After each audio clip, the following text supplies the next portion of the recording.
Azatlyk radiosynyň Marydaky habarçysy 27 sentýabrda Garaşsyzlyk baýramynyň bellenýän gününde welaýat paýtagtynda gündiz hiç bir baýramçylyk çäresiniň bolmandygyny habar berýär. Şugun 27 sentýabrda Maryda şäherinde gündiz hiç bir şowfun bolmady. Ne aýdymsaz, ne tans boldy. Emma agşam watan habarlar programmasy watan şäherine aýdymsazly adamlar topar bolup gezmedýän we toý tutýan görnüşde görkezdi diýip habarçy aýtdy. Türkmenistan başlan watan ýylyna beýik Garaşsyzlygyň şany 28 ýyllyk baýramçylygy Maryda welaýatyna bagtýarlyk döwrümde munasyp belen toý tutumlary bilen bellenip geçildi. Adamlar watan ýalan sözledi diýip gülýärler diýip habarçy sözüniň üstüne ýetirdi.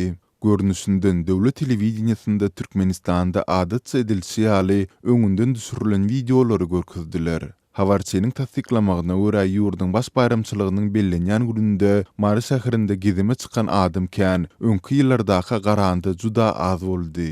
Köçelerde maşin kän sebäbi baýramçylyk adam köp bolar, kirey ederin diýip çykan sürüjüler hem bar diýip habarçy il içinde kirey kesler diýip bilinýän hususy taksiçileriň gelenimize görä ýakyn ýangyjymyzy bir ödäp bilsek diýip gaýgy edendiklerini hem sözüne goşdy.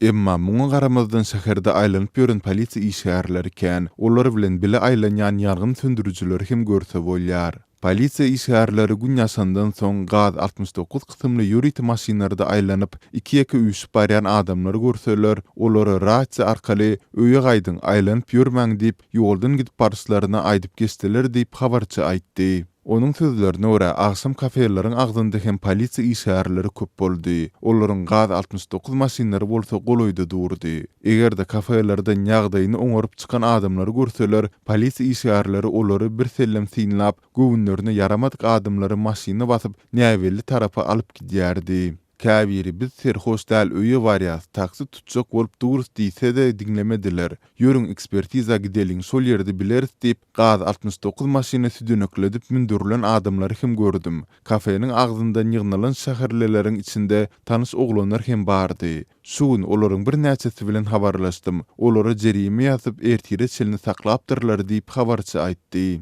İçimizde toy bayram diýip bir-iki gezek içenler hem bardy. Emma az içen ýa köp içen diýip hiç kime park goýmaýarlar diýip adynyň aýdylmazlygyny soran 35 ýaşyndaky Maryda aýtdy.